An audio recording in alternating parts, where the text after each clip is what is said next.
Yeah, let's get it. So we just watched this episode of My Hero Academia, the very first episode. I'm not gonna lie, I watched the first two. I figured, we might as well watch through to where he actually has that final conversation at the end of the day. Okay. Instead of just ending on the rooftop. Man, you did more homework than I did. Luckily, I do know the series very well, so I can dive into the second episode. And I just watched a preview for the second episode right before you walked in because I was making sure I didn't miss anything of the final episode, of the first episode. I forgot the pacing. I thought that for some reason, for the longest time, I thought the first episode just went all the way through that final conversation. So did I. So yeah, they kind of hung us on a little bit there. Hold on, my bad. I need to put this on silent. Man, it's all good. What I guess I'll start us off, man. First off, thank you guys for joining us. It's just us today. It's been a while. I feel like we've been having guests. It's been kind of stressful with everything going on and trying to get things done, but I'm glad we did it. We had some good episodes though. So either way, whether we come back to home base just us or with guests, it's gonna be a good time. Yes, I agree. So the first episode, I just want to say the biggest thing that stood out to me is like one of the first things Deku said was, all men are not created equal. Yeah. That was the same shit I wrote down on my notes. Dope. What did that really like? Why did that stand out to you? It stood out to me because like it's true. It's true because at the end of the day, different people have different charismas, and they show it throughout that episode. You know what I mean? Like I forget who he is, the dude with the wood power. Oh yeah. He beat that villain, but the girl came in, she kicked everyone down, she smiled for some pictures, and you know what I mean? Just came in and took all the glory. Their charisma is not equal, but neither are their skills. He showed to be way more skilled, you know? And then again with Deku, like he has no power. Yeah. You know, and it's cool because we know he says at the beginning, this is how I become the number one hero. So it's a story of overcoming. Yeah. Playing the cards you were dealt. Yeah, and I guess, you know, that's kind of why it stood out to me as well, too, is like the cards I was dealt. We've talked about it ad nauseum at this point, but cards I was dealt was starting late in the game, injuries, and then just my own disbelief in myself, and just trying to like figure out how to overcome, you know, my own insecurities and figuring out how to be a man, but also, you know, still help other people out. You know what I'm saying? No, I know exactly what you're saying. Because at the end of the day, like everyone comes across it at a different time. But that another thing that episode touches on, other than just like not all men are created equal, but to really dive deep into playing the hand you were dealt. Whenever he charged, he didn't have to charge in. Yeah. You know what I mean? Like that was, for all intents and purposes, that's his bully, bro. And I know me as a kid, I would have been like, bum.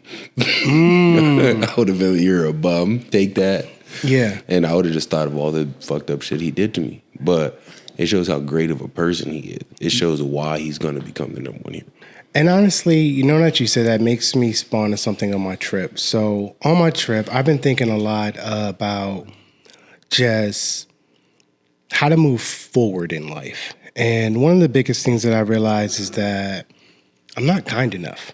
Like as a person, like, yeah, I'm a good person. I'm a nice person, but I'm not kind enough.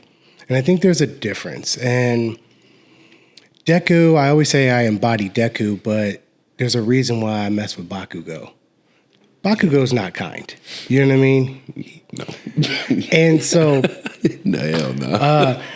What spawned this was on my trip, we were on the plane and we're leaving the country, whatever, it doesn't matter. We're leaving the country and there's just a guy, he looks like he could have been like ex-CIA, ex-Special Forces, just 6'3", 6'5", just kind of like a Sylvester Stallone in like old Rambo type, and he has a hat on. And on the back of it, it just says, God just wins. And throughout this whole time in his plane, I'm watching him, and he's helping every last person with their bags. He's putting them up in the overhead containers, and he's just, these women get on with their kids. He ushers them to their seat. Now, he could be the U.S. Marshal 100% because he has that vibe, right? But the fact that like he was just going, I felt like he was going out of his way to be kind to people when he had no obligation to, was something that just kind of was like, man, that dude's a really kind person. He is an example for me to look at of who I want to be. You know, it's funny. I live with my example. Like, I'm very much you get what you put in, you work hard for what you get, and you mind your own business and go about your life type of person. My lady cannot go a day without helping someone, and it's not like a fake thing. It's not like it's something she like legitimately just does on impulse. People, animals, family, like it doesn't matter her relation to them, and like that's something I've always admired for her. But where to her it just comes naturally, it has to be like a conscious like decision for me. Yeah, it's not something that I wouldn't have sprung into action like Deku did. Like I just kind of would have been like, oh damn, that shit sucks. I hope they figure that out. Yes, and keep it moving. And like it doesn't make me not kind, but it's not kind to not help. You know what I mean? Exactly. And I sometimes I try and be better, but it's a hard struggle, especially when you factor in trying to be a good partner, trying to make bills, trying to like get better at jiu-jitsu and like temper your ego, and like it's a struggle. Life's a struggle, man. Yeah, it definitely, bro. It definitely is, man. Like, and it's always ups and downs. Like, you're not always gonna be in the best place. Like, it just really comes down to how you decide to get through it, man. Like, you can't just you have to have your outlets. Yeah. So, what do you think after watching the first episode and the second episode again? What do you think you can kind of take from that as far as like when you're down, how to get up and how to keep going forward, how to keep that wrestler mindset? That's my new mantra for life. Like, dude, don't compromise the mission and forward. Look, you're gonna get me beat up by some wrestlers one day if they ever go back and check that. But one thing that I took from the first two episodes that kind of goes off of that. They say all men aren't created equal, but they show from the very beginning that Deku has the best power of all of them. There's no 6-year-old in this world that can get told, oh, you're not going to have powers like everybody else. And their immediate response, even after their mom is like, I'm sorry, you can't do this, is, well, fine, if you don't believe me, I'm going to show everybody. At 6, that's a resolve that people don't get as adults. That's a resolve that, like, all people aren't created equal. Yeah. And that resolve's arguably more important than whatever else everyone else got going on. Yeah. So that's one thing I took out of this. Like, that can emulate life. Like, when you can build that resolve, like, not everyone's going to have it at 6, but if you can build that resolve, you're going to go places. Yeah. Man, it's interesting you say that, because right now, and I'm sure you've struggled with this too, is moving from gyms and settling in and trying to find your place in the grander scheme of jiu-jitsu, that resolve. And like, what is your why? Why are you here? What is my resolve for being here right now? And, before it was like to help the team, but now not having a team, like, it's like, what is my resolve? What is pushing me forward? I think at the end of the day, it should be exactly what you said in the last episode. It's you have a goal in mind to become the best martial artist, the best practitioner, the best that you can be, to eventually start your school, to eventually build your team. Yeah. You know what I mean? Because right now, you're a teammate on someone else's team. Yeah. But in the grand scheme of things, you want to build your own gym. You want to start your own jiu-jitsu, like your own little corner of the jiu-jitsu community. Yeah. So I think it should be that. Like, you're still going to these schools, learning how to build an atmosphere, learning like what works for you, what doesn't work for you, and also just kind of taking away different skill sets that you like. Because that's, at the end of the day, all of these brands are doing the same shit. They're all doing some form of jiu-jitsu. At the end of the day, an arm bar is an arm bar is an arm bar. Yeah. No matter what position you get it from, it's an arm bar. You know? Yeah. But what's different is the culture. What's different is how the people are treated. What's different is like, do we push competition or is this an everybody type gym? Yeah. Are we a welcoming place for women or are we just... We're here to pick up women. A bunch of, and like... Creeps. And like if it happens organically, that's one thing. But if you're the heavy breather at the corner of the mat, bro, you're gonna get beat up and shipped out on that one. Big facts. Big facts. I think if that's your end goal, you should be going to these different gyms and looking at those things. Yeah. And I am. And honestly, I don't even know if my end goal is to build something of my own anymore. For a while there, I thought that was what I wanted to do. I don't want to get into that. We'll talk about it offline. Right. But for a while there, it was like, I have to kind of do my own thing, like Matlock Jiu Jitsu. My last name has to mean something in some fashion.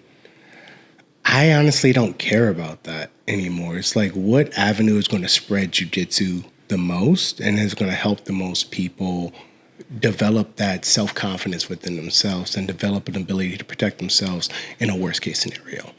And so if that requires me to like saying, hey, I don't need to do Matlock Jiu-Jitsu, then whatever. It's never been about me from the get-go. Yeah.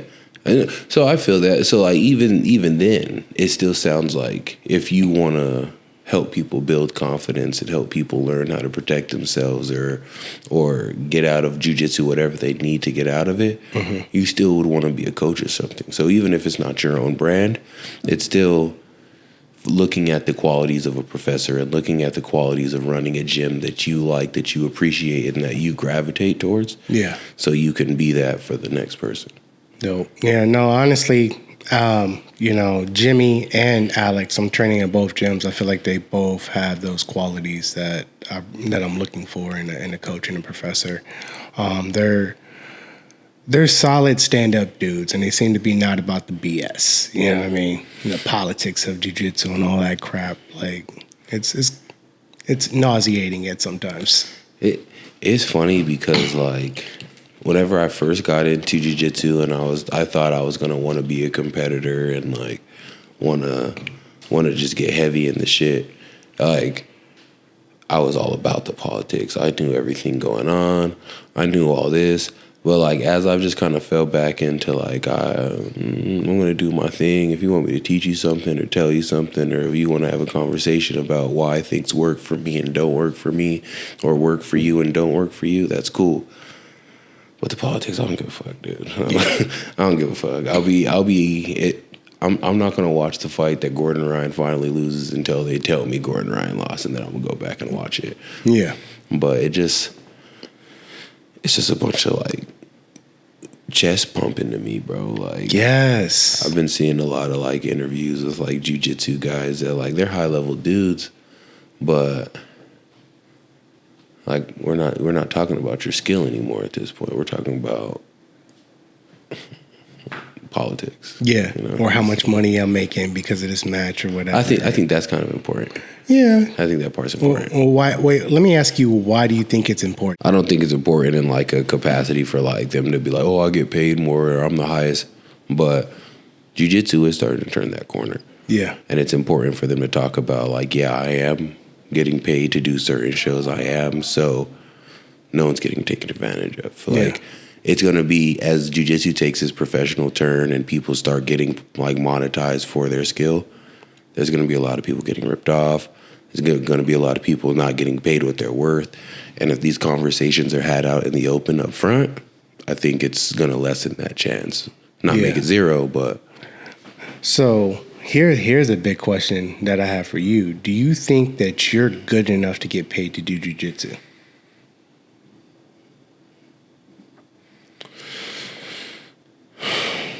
Yeah, it's a question for me too. That's a hard question just because I don't have a lot of like tournaments under my belt. Mm-hmm. You know what I mean?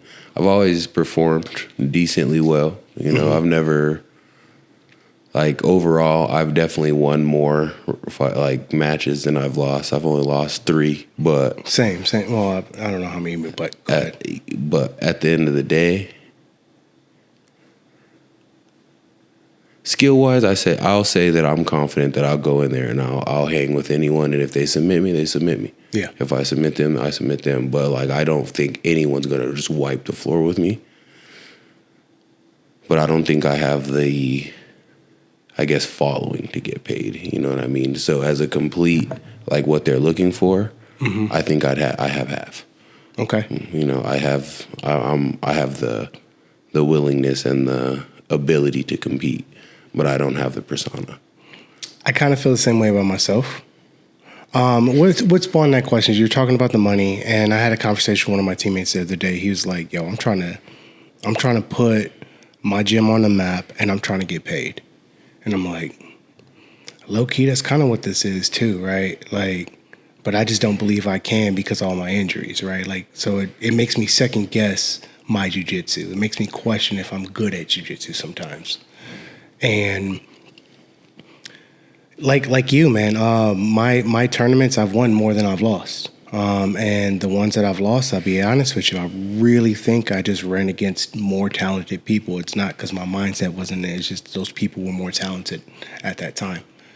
And I got to figure out how to stay consistent with my diet. And let's say not even consistent, discipline. You know what I'm saying? Discipline with my diet so I can, I guess, test my belt and see if I can get paid for this. Because at the end of the day, we want to get paid, bro. We ain't trying to freaking, like, we think we putting this podcast on because, you know, yeah, it's fun. Yeah, it's nice. But I'm trying to get that money, bro. You know, it's everything takes time to grow, bro. Like, I think I was telling you about one of my favorite podcasts. Honestly, I think when I started watching it because one of the main dudes, the first episode I watched, he was talking about how he does jiu-jitsu.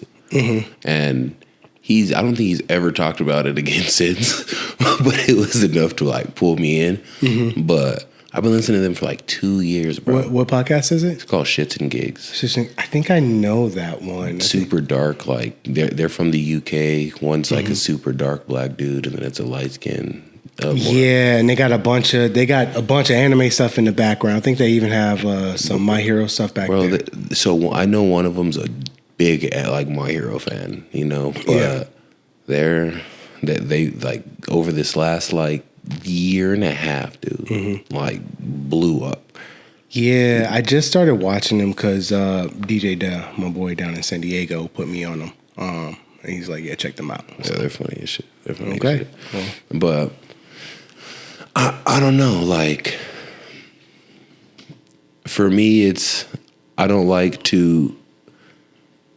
It's hard for me to keep the ego at bay at times. You know, I had a decent success athletically. So the more I dive into competitions, the more I start having to get into that routine of, okay, I'm going to train, I'm going to cut weight, and I'm also going to go out on the mat and eat whatever the fuck's in front of me. Tournaments in class.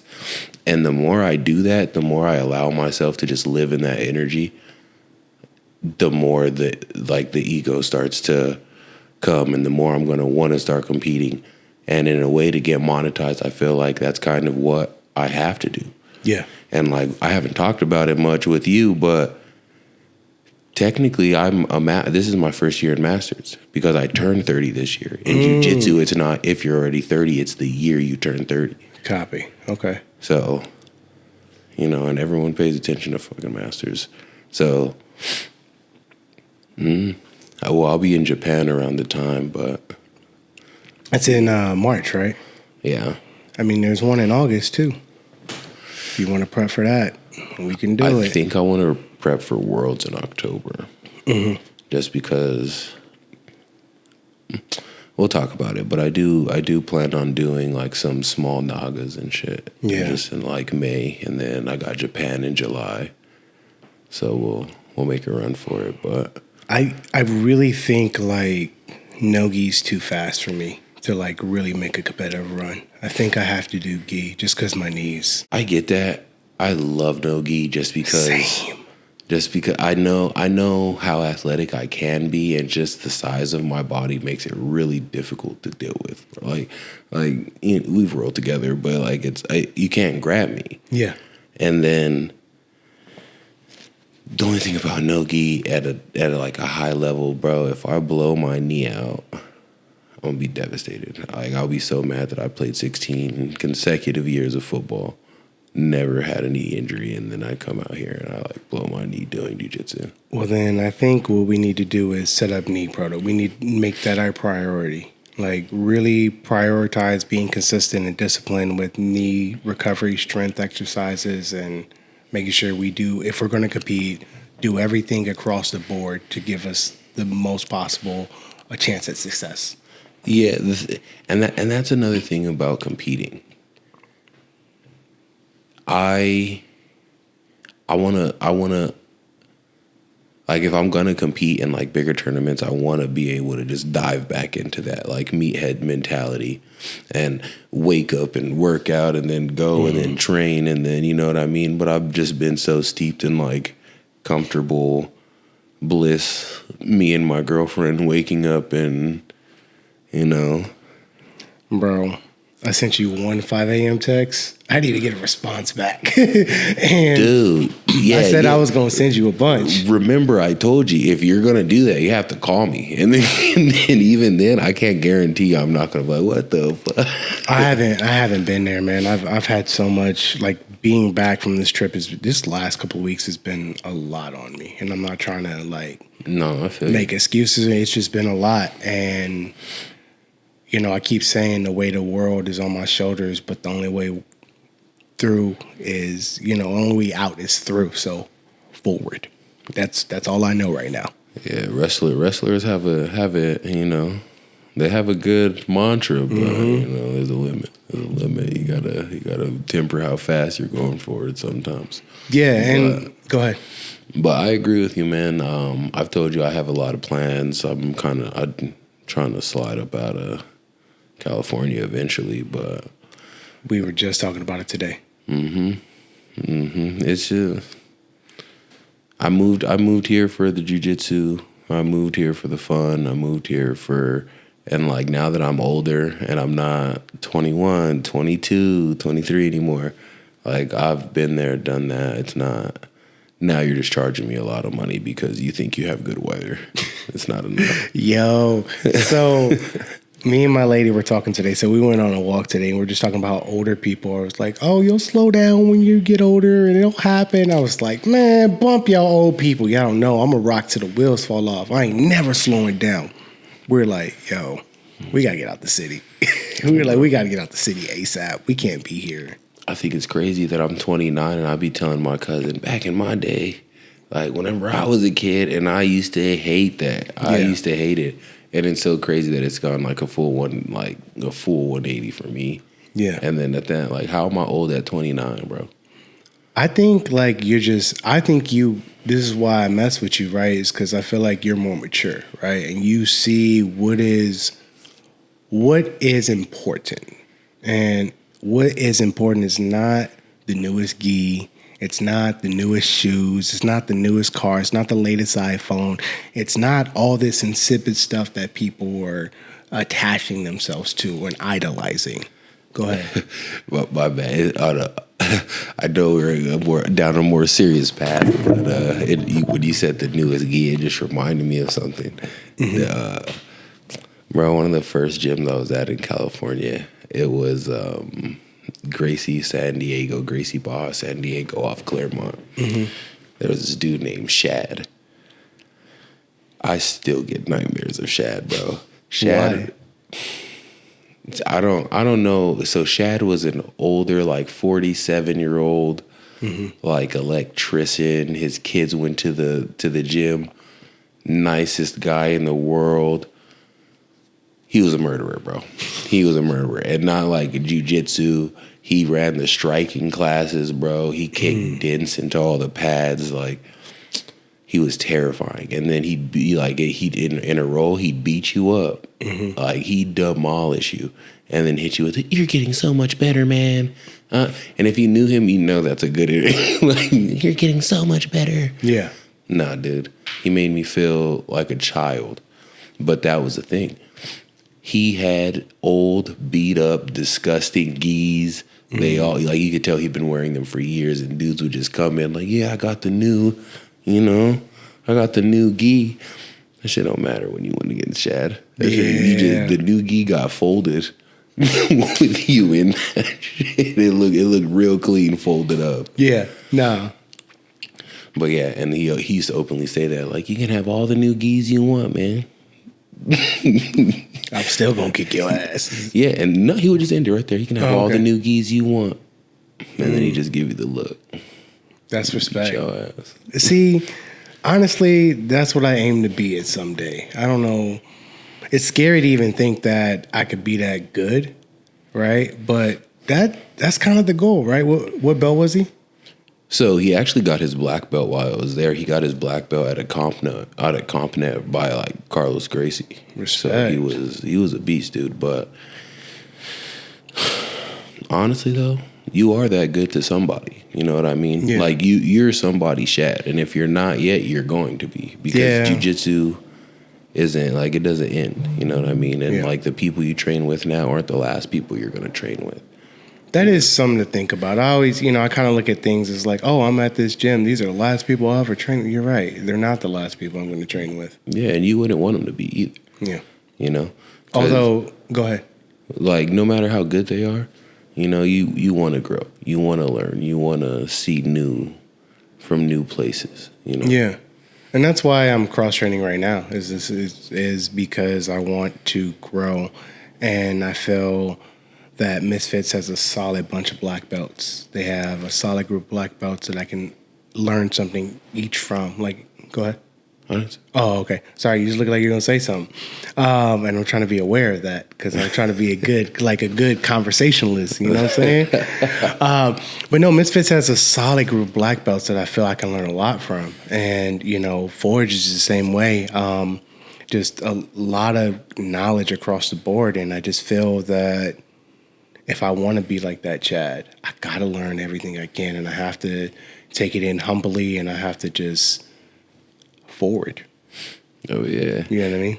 Well, the thing is like that's all the jiu-jitsu. You know what I mean? Like everyone who sticks to it becomes a bad, like they eventually become a bad dude. Like, how many times have you pulled up to a gym and you just write someone off because you're like, he doesn't look like he's really about that, and he's fucking amazing.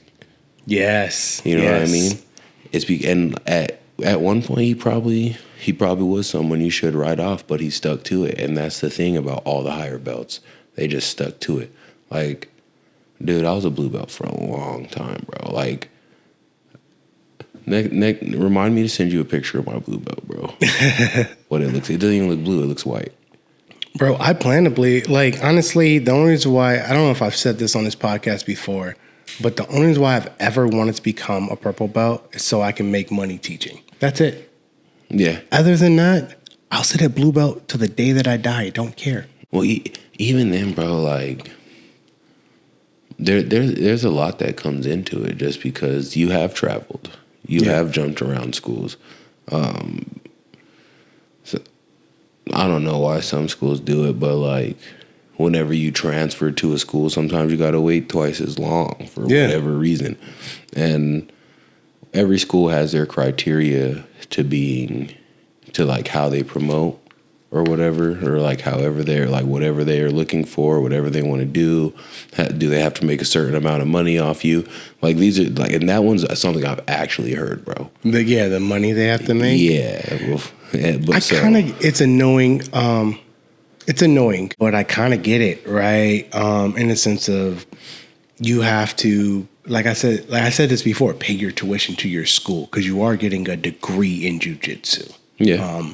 So I understand that, but I don't like being looked at as like a number, so to say. So like again, I do get it. I definitely do get it because like you're not giving out knowledge for free, and with ranking comes credibility. Yeah. So I shouldn't even say credibility, but like like you said, people have been blue belts forever. I know a brown belt who's been a brown belt for like 7 years. So like at this point, it's like it's in those cases. He's done his time. Yeah, but I do get it. Yeah. But at the end of the day, it's like those are things that deter people from like getting into the sport. And then on top of that, to me, it's just a scare tactic. Yeah. Because it's like, oh, you started here, but if you leave here, it's going to take you a long time to progress. And people really love, you know how we are in jiu-jitsu, we really love those stripes, dog. I hate stripes. I hate stripes. I almost feel like a I don't know, a phony when I'm like, I'm a 3-stripe blue belt. But it's like also there's that juxtaposition of like I've earned those stripes, so it's like torn. I don't mind stripes, but weirdly enough, the belt that I've always been excited to become is brown. Like I don't know why. Like just because I've always looked at them as like the killers. Like I've always known black belts to be cool, chill. Like I want to be your friend. I'm not trying to beat you up. I'm trying to teach you. Yeah. And then like I said, the brown belts in the corner salivating. Like come on, let me at him. Let me at him. So I've always like that's the belt that I was like I can't wait till I'm there. Okay. I've enjoyed my jiu-jitsu like journey. Yeah, like I've met some cool people. I've met some bad dudes. I've met some dudes who, you know, they're really cool guys. Not that good on the mat. You know? You know. I feel like my journey, I need to hear the second part of what you learned from that episode because we kind of trailed off a little bit from My Hero. Because we jumped in, but I'm going to say, I'm going to let you think about that. And Damn, now I lost my train of thought. I got you. For me, the first thing I took away was pretty much like expanding on the not everyone's created equal, right? Yeah. And then just pretty much the resilience he had from a young age. The second thing I took away from that episode is like and whether it's life, whether it's jiu-jitsu, whether it's you're always gonna have the haters, bro. Like I forgot because I've watched a good amount of that show. Yeah. All might said the wrong answer too, bro. Off the jump. And like for your favorite hero to be like, no, bro, you can't be a hero. Mm-hmm. You know? And like doubling down, he broke him. Like that was the end of him. Yeah. But fortunately for him, it's who he is to be a hero. Like it's just him, you know? But his mom was a hater. The doctor, like everyone put him down his whole life. His school treated him terribly. Mm-hmm. They like took his little book, burned it, threw it in the little koi pond. You know, like that's just adversity. It's like it's like another hurdle that's in the way. But it's that resilience. It all comes down to playing the cards that you were dealt, whether it's on the mat, whether it's in life. You know, and like My Hero has that theme. Yeah, it does. And, you know, resilience, I guess that should be the overarching message for getting through anything that's tough. I got a tournament coming up this weekend. It's going to be tough. How so? Like I told you, I had time off. I'm still feeling slow. I'm feeling like I'm missing a step. And I don't know if it's just like doubting my own self, doubting my own jiu-jitsu in the moment. You know, like I said, selling into the new gym, the transition of it all. And I got good training partners like at both places, but it's still like I'm slow. Like I'm not something's not clicking. I get you. It's like it's like any sport, bro. Like in basketball, when you're shooting, you have a shooting rhythm, and whenever you take a break, your rhythm's off. Yeah. You know, football quarterbacks have their rhythm. Jiu-jitsu, in a weird way, has its own rhythm.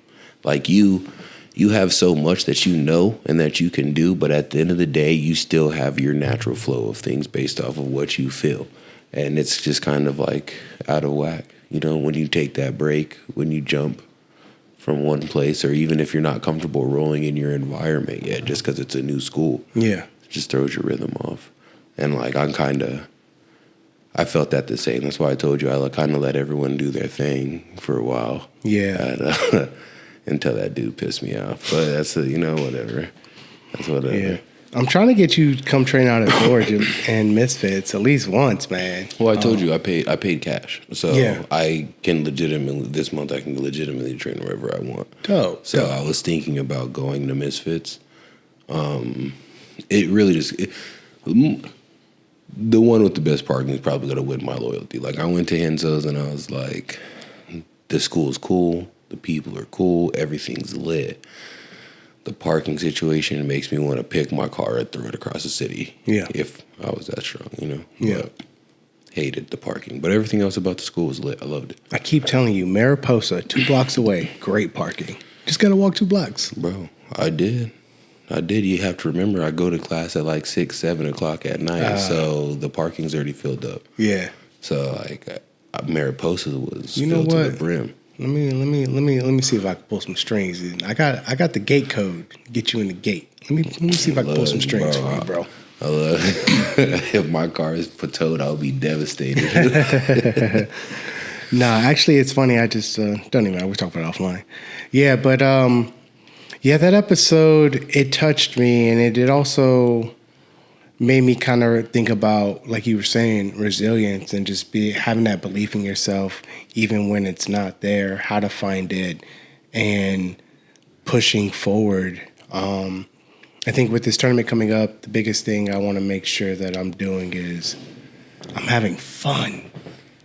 Yeah. Like, that's like, I know, like, I want to win, but I find, like, when I get caught up in winning, I forget to have fun. And when I forget to have fun, I don't do as well. I get you, but when it comes to like competition, to me winning is fun. And like That is whenever you go into a competition, bro, the more you think about it, the more you're gonna be just submerged in what if. But the thing is, no matter how much film you watch on the person you go against, you're not in there with them. You don't know what they're doing. You don't even know what they like right now. You don't know what haircut they got on, unless you're like me and you stalk them on Instagram and shit. But not until Thursday. Thursday's when I do my research. I would have started sooner. But no, Thursday's usually when I lock in and start like, okay, we're doing this. It's more of like I feel like I work best under pressure. So I procrastinate, if that makes sense. I feel you. For me, it's just like Nagas, it's not enough people to shake me. The Jiu Jitsu World League. So it was 2 things about the Jiu Jitsu World League. I'm a big basketball fan, and being on the UCLA that was court sick. floor was a little it was a big deal to me as a sports fan.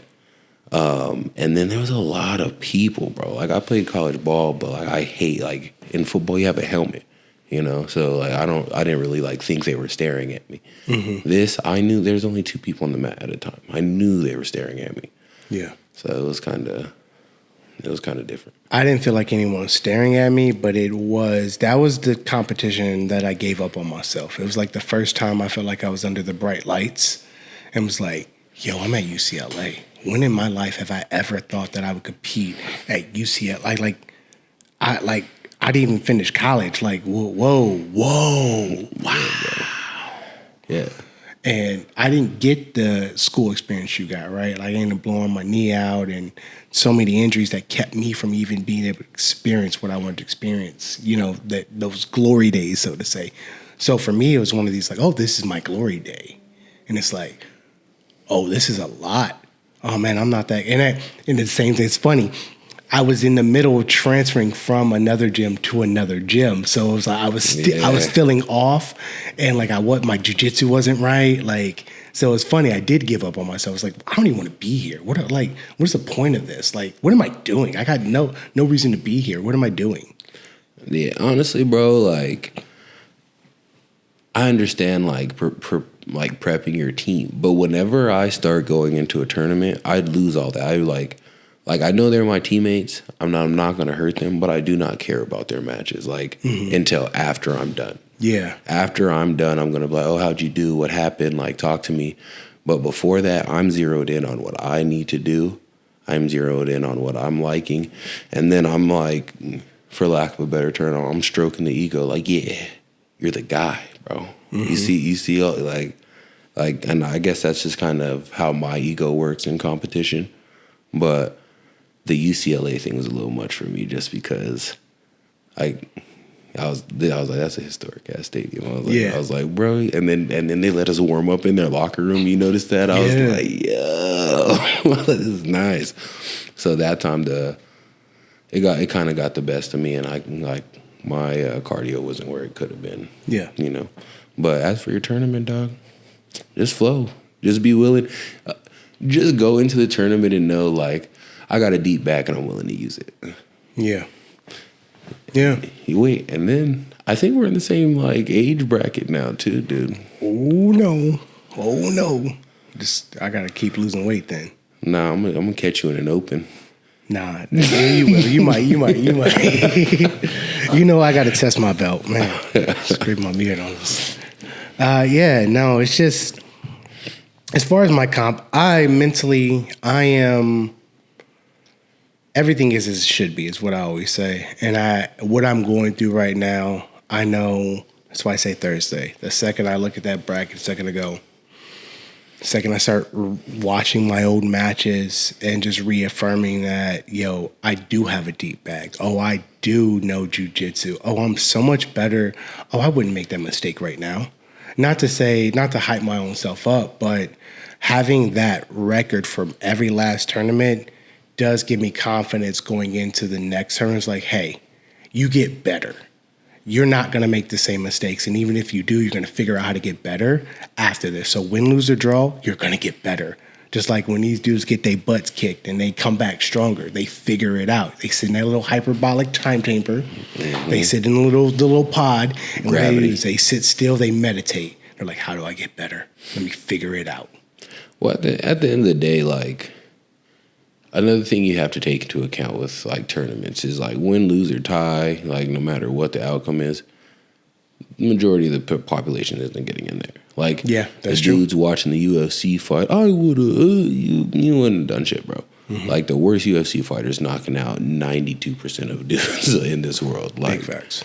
So, I don't think there is any shame in losing whenever you're competing, because most people don't. So, people get this, like, nervousness because it's an expectation and something that they put on themselves. That I understand.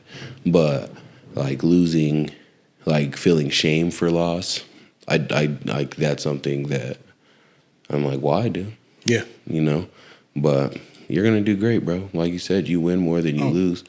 I'm going home first place. I'm getting my gold. I've said this before. I'm getting my JJ World League gold. We're gonna put that hoe right here. I'm putting it right there, and my sign's still and delivered. So when I come back and we have another episode, I'm gonna wear the medal, the whole damn thing. Jeez. Just so y'all know what's up. Let the chest hair hang out. Just come out shirtless. Let my fat folds hang out. You know what's up, y'all? What's up? I would say if you do it, I do it, but I'm sure we're trying to keep viewers. You know. You know what? You know, there is something to just being confident, even with that.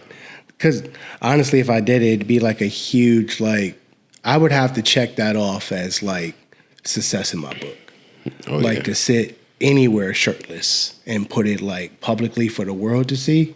Like, for me, being someone who has been on a fat loss journey, who's had body dysmorphia, who still has body dysmorphia, and has an eating disorder, right? Like, I got it all, bro. I'm not even gonna pretend like I don't. And I feel like it's important that I say this for people out there who are going through that same thing, to know that, hey, you're not alone. It's a struggle. Yeah. Forward. Discipline. Yeah. It's what we fucking do. Nah, it's funny. I do take pride in beating the super buff dudes, just because I know they look at us like, I'm gonna lose to the chubby dude. Yes, you are. Yeah, you will. You will. You are, dude. You're gonna gas out. Be cool afterwards, but you are. Yeah. I got a question for you, bro. Okay. What is it? What do you think is the biggest path to being monetized? Because the only path I see kind of pisses me off. Okay. Like, if you become highly successful and you become like Mika or Gordon, like, that's one thing. But I know for a fact that a lot of these jiu-jitsu Instagram guys and girls are just there because they're objectively attractive, and they just pose up in some geese, but they're trash, bro. Like, I've trained around California enough to have met some of these people, and I'm not going to call out any names. Yeah. But they're garbage. Yeah. And garbage. I think consistency is the biggest thing. That's why I've committed to doing this podcast every Monday. Having worked in the film industry for the last 15, almost 20 years now, content is king.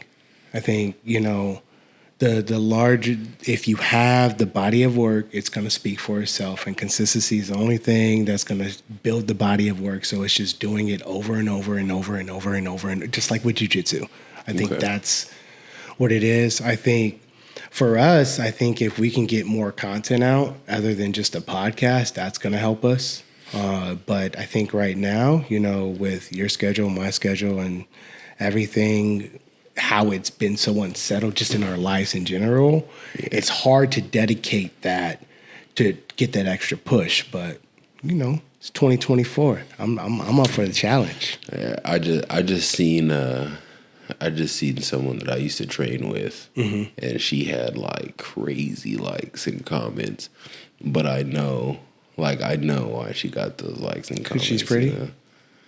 Yeah, pretty hey, much, look, ain't nothing wrong with a pretty girl. I mean, this goes back to my hero. The thing is, dude, there's no way she's the belt rank that she's wearing, is what I'm saying. Like, I'd say 3 ranks too high. Really? Okay. Yeah, and that's why I was like, well, I know some gyms that will promote people that aren't the rank they are. But that far? That far, dude? I mean, you said it. We don't know why people are promoting people. We don't know what the reason is, and we don't know what the standard is. I'm picking up what you're putting down. but hey, it is what it is, right? Like, I get it. We're talking about Mount Lady, who came in and just kicked old boy to finish the fight in the first episode. It hit the, and then everyone's like, money shot, money shot, money shot, money shot. Like, you know what pissed me off about her, bro? What? The next time you see her, she's like, oh no, my only weakness, I need at least a 2-lane road to get in here. Are you fucking kidding me? Yo, if you don't get your big giganto butt and walk through those streets and stop this. I would say this much though, hey, sorry, but if I was in the anime, I would have been on her neck.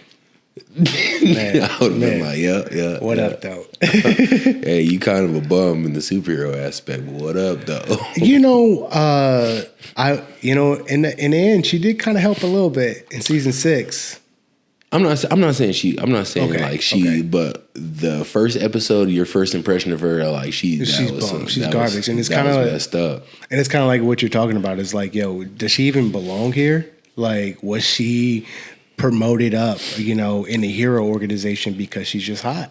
And there's nothing wrong with being hot because, Well, the thing is, bro, like, basically, she took a picture in a brown belt. And I know she started training like a year and a half ago.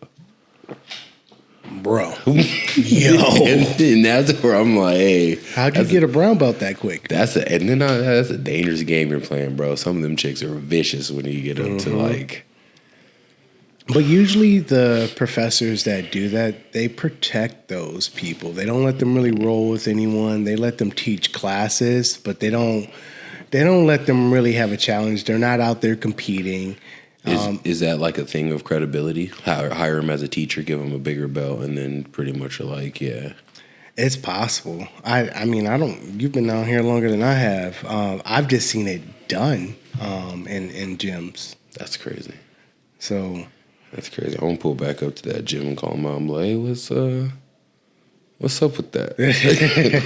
What's up with that, bro? Man, no. Man, we got to talk about this offline because I want to know what it is now. Yeah. Speaking of promotions, though, I know some of my homies from Vegas watched that. Congratulations, Fina, on the brown belt. Fina, I don't know you, but Pada Benz. Professor Mike's wife, yeah. He got to promote her to brown belt. Dope, and then I think they got a new gym. I kind of want to check that out. What you said in Vegas? Yeah, the Cabrini school I went to, I think they branched off and opened their own gym. I tend to stay out of Vegas, but I could be convinced for like a couples retreat for Jiu Jitsu. Like we get our ladies together, we get send them off to do some couple massages, we go do some Jiu Jitsu. My girl's gonna be like, "You idiots! I'm going to the spa." and then my girl go too. It's perfect. My girl's gonna take my wallet with her. And you know what? and that's we gonna make money from this. We gonna monetize and we'll be good, right? Like that's the plan. Look, I still don't want her to take my. I don't care how much money, baby. You can't take my wallet. Oh, no. Why not? We'll talk about it off camera. My lady had she can have all the wallets she wants. So I don't even care. Nah, my girl is just a shopaholic, bro. Okay. Yeah, she's a shop. She loves to shop. Oh, so she's like me. See, that's why my lady used to take my wallet because Oh yeah, it ain't that she doesn't deserve it, and if she asked me for it, I'd be like, yeah, let's do it, but let's spread it out, and let's not get the whole store in a day, or everything we can get from the store in a day. Yeah, actually, I've gotten better. I don't really shop too much. The lads, I buy cameras for this podcast, and I bought that Vegeta gi, which UPS SP is like garbage, bro. They're like, it's gonna be here Monday at 9. They're still like, oh, it's at our facility now. It's Wednesday, bro. GTFOH. That shit's, Well, so I used to work. I've worked for DHL. I've worked for UPS. And I've never worked for USPS. But that shit probably like it's probably been there, and the person who's assigned to that route, it's like under the pallet or something, or because we're not taking there's so much stuff. They're not taking it the thing they're like. H. Yeah. So people out there, look, if you order anything online, especially electronics, that's just getting tossed around the warehouse. NFGs. Okay. Understood. Yeah. We're getting close to closing out. We're about that hour mark. So let's relook at this show. Is there anything else that you wanted to talk about before we head off? Do you have anything you watch before tournaments, or anything you listen to? Usually My Hero. Yeah. Usually My Hero. It's just I really identify. Sorry. Wait, no, you're good. I identify with just not having powers, and I look at me starting jiu-jitsu and being broken as me not having powers, right? And there's other things that I've done to get myself ahead, but I've said it I could be better. There's places where I'm lazy, and a lot of that is sometimes I downplay my skills so I don't outshine other people because I feel like you paid money to outshine them. No, I don't know what the balance. That's the thing. I'm still trying to figure out my own ego, right? There's a part of me that says, yo, I'm the best, whatever. Everybody's in my way. I'm eating, nothing is going to stop me because I just got back into Black Clover, and my superpower, my magic is never giving up, just like Asta, right?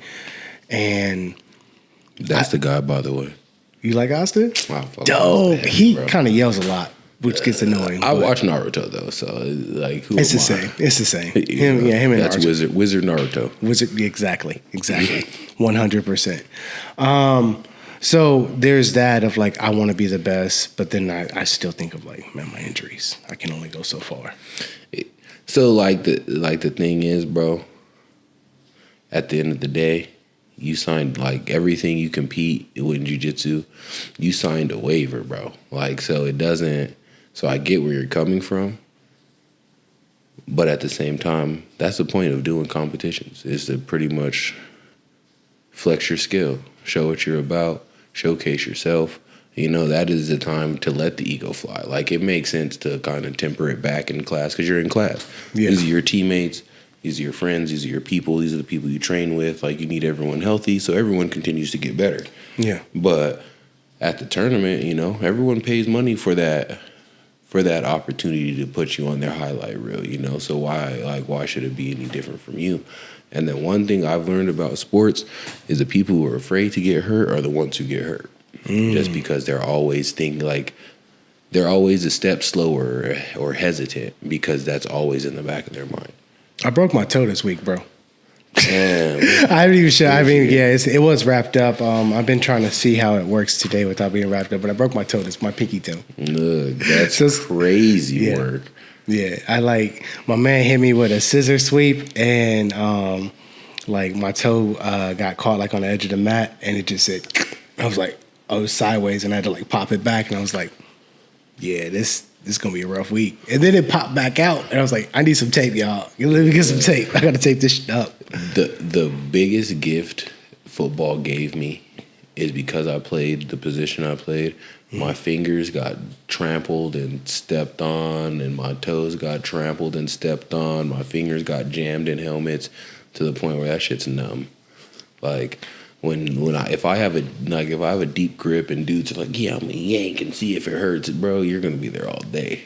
Like, okay, you're gonna be you break the grip right or don't. Causing me pain to get the grip to break is not gonna work. Bro, speaking of that, you know what I hate is when mudchuckers like try to dig their elbows into like your legs right there.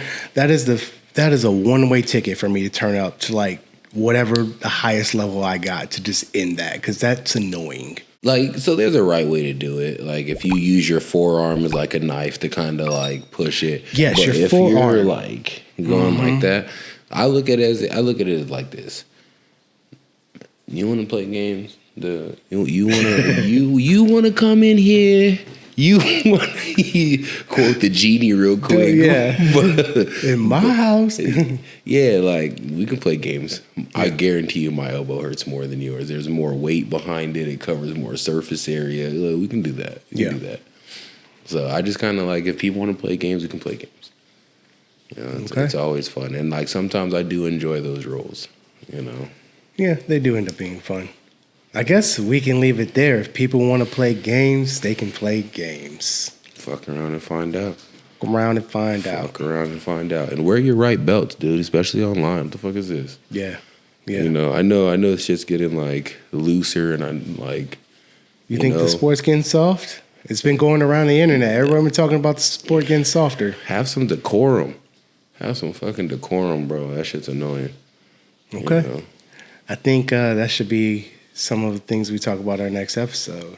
Yeah, like bring back the etiquette. Yeah. Some of it was stupid. But, some of it is, yeah. You know, act your belt. Test your belt. Act and test your belt, you know. There we go. All right, DJ. You know what it is. You know, thank you for tuning in again. Like, comment, subscribe, you know. If you want to smoke, hit it up in the comments. You got something to say? Y'all know where we at. You know, get over it. You know, you got something to say, get over it. Exactly. Thank you guys for tuning in. Appreciate y'all. Stay blessed.